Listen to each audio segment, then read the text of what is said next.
Have you ever found yourself lying awake at night, your mind spinning, replaying conversations, or worrying about things that may never happen?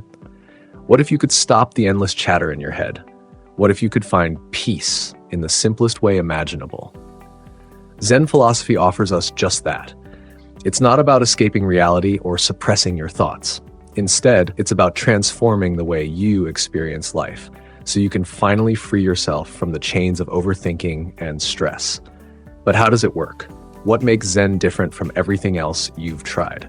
Stay with me, because by the end of this journey, you'll not only understand Zen, you'll feel its power to change your life. Let's start by answering a simple question. Why do we overthink? Is it because we care too much, or because life feels so uncertain? Zen teaches us that the root of overthinking lies in our attachment. We cling to our thoughts, believing they define us. We replay the past, hoping to change what's already gone. We obsess over the future, desperate to control what hasn't even happened. And in doing so, we create a storm of stress, anxiety, and doubt. Imagine holding a glass of water. At first, it's easy to hold, but if you hold it for hours, your arm begins to ache. This is what we do with our thoughts. Instead of letting them flow naturally, we hold to them for too long until they become unbearable. There's a famous Zen story that beautifully illustrates this. A scholar once visited a Zen master to learn about enlightenment, but as the master began to speak, the scholar interrupted repeatedly with his own ideas. The master, noticing this, decided to teach the scholar a lesson. He began pouring tea into a cup and kept pouring even after the cup overflowed. "Stop!" the scholar cried. "The cup is full. No more can go in." The master smiled and said, "Exactly. Like this cup, your mind is already full of opinions, judgments, and fears. How can I teach you Zen unless you first empty your cup?" This story reveals a profound truth. To free ourselves from overthinking, we must learn to let go, to create space in our minds for peace and clarity to enter. If overthinking is the disease, then the present moment is the cure. Zen emphasizes mindfulness, the practice of bringing your attention fully to the here and now. Have you ever noticed that when you're deeply engaged in something, like listening to music, painting, or watching a sunset, your worries seem to disappear? That's because your mind is present. It's not replaying the past or imagining the future. It's simply being. Try this. The next time you feel overwhelmed by thoughts, take a deep breath and focus on something simple.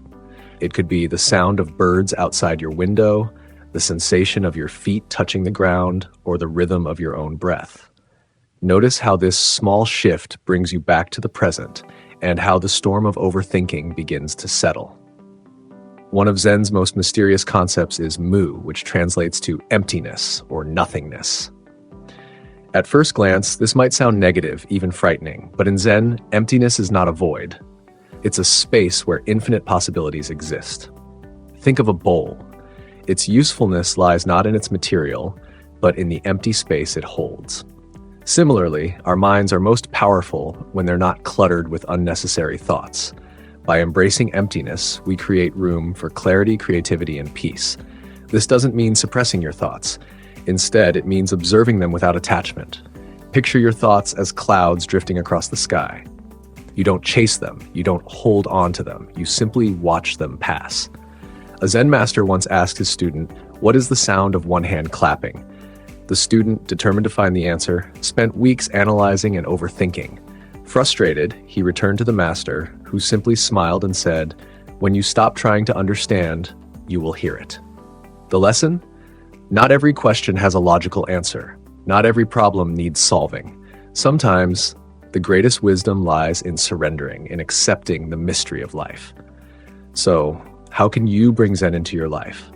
Here are 3 simple yet powerful practices. Practice mindful breathing. Whenever you feel your mind racing, pause and take 3 slow, deep breaths. Focus entirely on the sensation of air entering and leaving your body. This simple act grounds you in the present and disrupts the cycle of overthinking. Declutter your environment. Zen emphasizes simplicity, not just in the mind, but in the physical world. Start by decluttering your space. A clean, minimal environment often leads to a calmer mind. Sit in silence. Dedicate just 5 minutes a day to sitting quietly. You don't need to meditate in the traditional sense. Simply sit, breathe, and be. Let your thoughts come and go without judgment. Over time, you'll notice a profound shift in your mental state. One of the most liberating lessons in Zen is the idea of acceptance. Stress often comes from resisting what is, wishing things were different. Zen teaches us to embrace life exactly as it is, imperfections and all. Think of water flowing around a rock. It doesn't resist or fight, it simply moves gracefully, adapting to the obstacle. This is the essence of Zen. By accepting life's uncertainties, we free ourselves from unnecessary suffering. Let me leave you with one last image. Imagine holding a butterfly in your hand. If you grip it too tightly, you'll harm it. But if you open your hand and let it go, it might just return to you. This is the art of letting go, the essence of Zen. As you go about your day, remember this: peace is not something you find outside yourself. It's something you uncover within by letting go of what no longer serves you. If this message resonated with you, if it gave you a moment of clarity or calm, consider subscribing to this channel. Share your thoughts or personal experiences in the comments below. Let's create a space where we can grow, learn, and find peace together. Because in the end, the only moment that truly matters is this one.